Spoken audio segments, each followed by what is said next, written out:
Hello everyone. तो साथियों यहाँ पर हम लोग बात करेंगे अगले प्रैक्टिस सेट का। तो चलिए वीडियो को स्टार्ट करते हैं और पहले क्वेश्चन को देख लेते हैं। लूनर कॉस्टिक किसका अयस्क है? आपको बताना है कि यहाँ पर जो लूनर कॉस्टिक है यह किसका अयस्क है। तो आपका करेक्ट आंसर हो जाएगा यहाँ पर सिल्वर। जो लूनर कॉस्टिक है यह सिल्वर का अयस्क है। चलिए अगले क्वेश्चन को देख लेते हैं हम लोग। मद्रास स्नेक पार्क की स्थापना किसने की थी? मद्रास स्नेक पार्क की स्थापना का बात करें साथियों, तो आपका करेक्ट आंसर हो जाएगा यहाँ पर रोमुलस विटेकर। चलिए अगले क्वेश्चन को देख लेते हैं। यहूदी और ईसाई धर्म का उदय किस देश में हुआ था? यहूदी और ईसाई धर्म का उदय का बात करें कि किस देश में हुआ था, तो आपका करेक्ट आंसर हो जाएगा यहाँ पर फिलिस्तीन। अभी युद्ध चल नहीं रहा है ईरान इराक में, देखे होंगे, ईरान में और फिलिस्तीन में। ठीक है, तो इनको याद कर लीजिएगा कि यहूदी और ईसाई धर्म का उदय फिलिस्तीन में हुआ था। अगले क्वेश्चन को देख लेते हैं हम लोग। भारतीय संविधान में शामिल समवर्ती सूची किस देश के संविधान से लिया गया है? भारतीय संविधान में शामिल समवर्ती सूची का बात करें कि किस देश के संविधान से लिया गया है, तो आपका करेक्ट आंसर हो जाएगा यहाँ पर कनाडा। जो समवर्ती सूची है ये कनाडा के संविधान से लिया गया है। अगले क्वेश्चन को देख लेते हैं। टाइगर परियोजना किस वर्ष प्रारंभ की गई थी? टाइगर परियोजना का बात करें साथियों, तो ये 1973 ईस्वी में आपका शुरू किया गया था। अगले क्वेश्चन को देख लेते हैं। शिवाजी ने कितनी बार सूरत को लूटा था? तो आपका करेक्ट आंसर हो जाएगा यहाँ पर 2 बार। शिवाजी ने सूरत को 2 बार लूटा था। ठीक है, चलिए अगले क्वेश्चन को देख लेते हैं। पहला विश्व पर्यावरण दिवस किस वर्ष मनाया गया था? तो विश्व पर्यावरण दिवस का बात करें तो किस ईयर में मनाया गया था, तो आपका करेक्ट आंसर हो जाएगा यहाँ पर 1974 ईस्वी में। चलिए अगले क्वेश्चन को देख लेते हैं। किस देश द्वारा आयातों पर कर लगाया कर क्या कहलाता है? किसी देश द्वारा आयातों पर कर लगाया गया कर क्या कहलाता है? तो आपका करेक्ट आंसर हो जाएगा यहाँ पर टैरिफ कहलाता है। अगर किसी देश द्वारा आयात पर कर लगाया गया है, आयातों पर कर लगाया गया कर क्या कहलाता है? तो आयात पर कर लगाया गया कर क्या कहलाता है? टैरिफ कहलाता है। अगले क्वेश्चन को देख लेते हैं। जूडो में सर्वोच्च उपाधि होता है, जो जूडो खेल होता है उसमें सर्वोच्च उपाधि कौन सा होता है? तो आपका करेक्ट आंसर हो जाएगा यहाँ पर 10वां डैन। 10वां डैन जो जूडो खेल होता है उसमें सर्वोच्च उपाधि होता है। अगले क्वेश्चन को देख लेते हैं। गैस इंजन का आविष्कार किसने किया था? गैस इंजन का आविष्कार का बात करें साथियों, तो आपका करेक्ट आंसर हो जाएगा यहाँ पर डैम्बलर ने किया था गैस इंजन का आविष्कार। अगले क्वेश्चन को देख लेते हैं। पुराना किला को किसने बनवाया था? पुराना किला का बात करें साथियों, तो आपका करेक्ट आंसर हो जाएगा यहाँ पर शेरशाह ने बनवाया था पुराना किला को। अगले क्वेश्चन को देख लेते हैं। रवांडा की राजधानी कहाँ है? तो जो रवांडा देश है, कंट्री है, इसकी कैपिटल का बात करें तो आपका करेक्ट आंसर हो जाएगा यहाँ पर किगाली। जो रवांडा देश है इसकी राजधानी कहाँ है? तो किगाली है। अगले क्वेश्चन को देख लेते हैं। विंबलडन खेलने वाली प्रथम भारतीय महिला कौन थी? तो 4 टेनिस यहाँ पर होता है खेल। पहले ऑस्ट्रेलियन होता है, उसके बाद फ्रेंच विंबलडन, उसके बाद यूएस ओपन होता है। ठीक है, तो विंबलडन खेल से संबंध रखने वाली पहली भारतीय महिला कौन थी? तो आपका करेक्ट आंसर हो जाएगा यहाँ पर सानिया मिर्जा। अगले क्वेश्चन को देख लेते हैं। वियतनाम का एकीकरण किस वर्ष हुआ था? वियतनाम का एकीकरण का बात करें तो आपका करेक्ट आंसर हो जाएगा यहाँ पर 1976 में। 1976 ईस्वी में वियतनाम का एकीकरण किया गया था। अगले क्वेश्चन को देख लेते हैं। महाभारत का फारसी अनुवाद किसने किया था? महाभारत का फारसी अनुवाद का बात करें तो आपका करेक्ट आंसर हो जाएगा यहाँ पर बदयूनी। महाभारत को फारसी में अनुवाद बदयूनी ने किया था। अगले क्वेश्चन को हम लोग देख लेते हैं।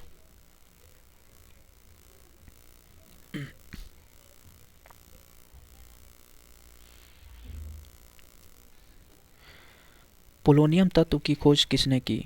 पोलोनियम तत्व यानी पोलोनियम जो एलिमेंट था इसकी खोज का बात करें, डिस्कवरी का बात करें तो आपका करेक्ट आंसर हो जाएगा यहाँ पर मैडम क्यूरी। मैडम क्यूरी के द्वारा पोलोनियम तत्व की खोज किया गया था। अगले क्वेश्चन को देख लेते हैं। संविधान के किस अनुच्छेद के तहत लोकसभा में अनुसूचित जातियों एवं अनुसूचित जनजातियों के लिए स्थान का आरक्षित किया गया है? तो लोकसभा में आपको देखने को मिलेगा अनुसूचित जाति और अनुसूचित जनजाति की सीटों का आरक्षित किया गया है। तो किस अनुच्छेद में किया गया है? तो आपका करेक्ट आंसर हो जाएगा यहाँ पर 330 अनुच्छेद में किया गया है। अगले क्वेश्चन को देख लेते हैं। हिंदू विकास दर की अवधारणा किसने दी थी? हिंदू विकास दर की अवधारणा का बात करें तो आपका करेक्ट आंसर हो जाएगा यहाँ पर प्रोफेसर राजकृष्ण। प्रोफेसर राजकृष्ण के द्वारा हिंदू विकास दर की अवधारणा दी गई थी। अगले क्वेश्चन को देख लेते हैं। बैटरी का आविष्कार किसने किया था? बैटरी का आविष्कार का बात करें, डिस्कवरी का बात करें तो आपका करेक्ट आंसर हो जाएगा यहाँ पर वोल्टा। बैटरी का डिस्कवरी किसने किया था? वोल्टा ने किया था। अगले क्वेश्चन को देख लेते हैं। रोमांसिंग विद लाइफ के लेखक कौन है? रोमांसिंग विद लाइफ के लेखक का बात करें तो आपका करेक्ट आंसर हो जाएगा यहाँ पर देवानंद। रोमांसिंग विद लाइफ पुस्तक किसने लिखा है? तो देवानंद ने लिखा है। अगले क्वेश्चन को देख लेते हैं।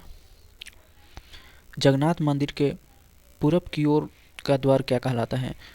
ये जगन्नाथ मंदिर आपको पुरी में देखने को मिलेगा, उड़ीसा में। जो पूरब की तरफ इनका द्वार है उसको क्या कहा जाता है? तो आपका करेक्ट आंसर हो जाएगा यहाँ पर सिंह द्वार। जो जगन्नाथ का पुरी मंदिर है उड़ीसा में आपको देखने को मिलेगा, वहाँ पर जो पूरब की ओर द्वार है उसको सिंह द्वार कहलाता है। अगले क्वेश्चन को देख लेते हैं। किस देश ने समुद्रों की रानी की उपाधि प्राप्त की है? तो कौन सा ऐसा देश है जिसको समुद्रों की रानी की उपाधि दिया गया है? तो आपका करेक्ट आंसर हो जाएगा यहाँ पर फ्रांस। फ्रांस देश को समुद्रों की रानी की उपाधि दिया गया है। अगले क्वेश्चन को देख लेते हैं। भारत को प्रथम नोबेल पुरस्कार किस विषय के लिए दिया गया था? तो भारत को प्रथम नोबेल पुरस्कार का बात करें तो आपका करेक्ट आंसर हो जाएगा यहाँ पर साहित्य यानी लिटरेचर में दिया गया था भारत को नोबेल पुरस्कार। अगले क्वेश्चन को देख लेते हैं। भारतीय संसद के ऊपर के अपर हाउस के नाम से किसे जाना जाता है? अपर हाउस ऑफ किसे कहा जाता है? तो आपका करेक्ट आंसर हो जाएगा यहाँ पर राज्यसभा। और लोअर हाउस लोकसभा को कहा जाता है, अपर हाउस राज्यसभा को कहा जाता है। अगले क्वेश्चन को देख लेते हैं। नेपाल देश का राष्ट्रीय पशु क्या है? नेपाल देश का राष्ट्रीय पशु का बात करें तो आपका करेक्ट आंसर हो जाएगा यहाँ पर पवित्र गाय। अगले क्वेश्चन को देख लेते हैं। मोबाइल फ़ोन का आविष्कार किसने किया था? मोबाइल फ़ोन का आविष्कार का बात करें साथियों तो आपका करेक्ट आंसर हो जाएगा यहाँ पर मार्टिन कूपर। मार्टिन कूपर के द्वारा मोबाइल फ़ोन का आविष्कार किया गया था। अगले क्वेश्चन को देख लेते हैं। लाल रुधिर कणिकाएं की आकृति कैसी होती है? जो आरबीसी होती है, रेड ब्लड कॉर्पोसेल्स होता है, उसकी आकृति का बात करें तो आपका करेक्ट आंसर हो जाएगा यहाँ पर वृत्ताकार। ठीक है, अगले क्वेश्चन को देख लेते हैं हम लोग।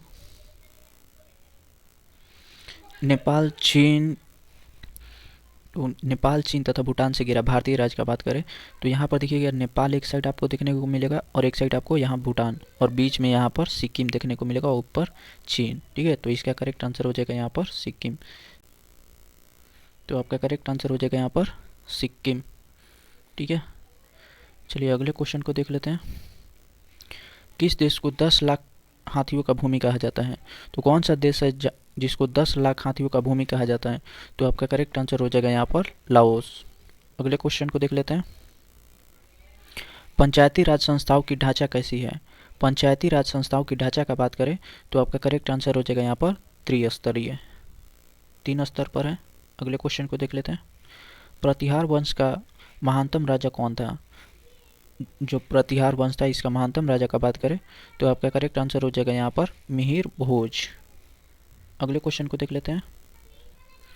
दिल्ली में हुमायूं के मकबरा को किसने बनवाया था? आपको दिल्ली में हुमायूं का मकबरा देखने को मिलेगा, इसको किसने बनवाया था? तो आपका करेक्ट आंसर हो जाएगा यहाँ पर हमीदा बानो बेगम। ठीक है, इसको हाजी बेगम के नाम से भी जाना जाता है। अगले क्वेश्चन को देख लेते हैं। मनियारों का राजकुमार किसे कहा जाता है? तो मनियारों का राजकुमार का बात करें तो आपका करेक्ट आंसर हो जाएगा यहाँ पर मोहम्मद बिन तुगलक। चलिए अगले क्वेश्चन को देख लेते हैं। नेमसेक पुस्तक के लेखक कौन है?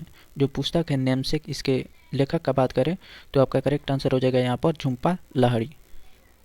अगले क्वेश्चन को देख लेते हैं।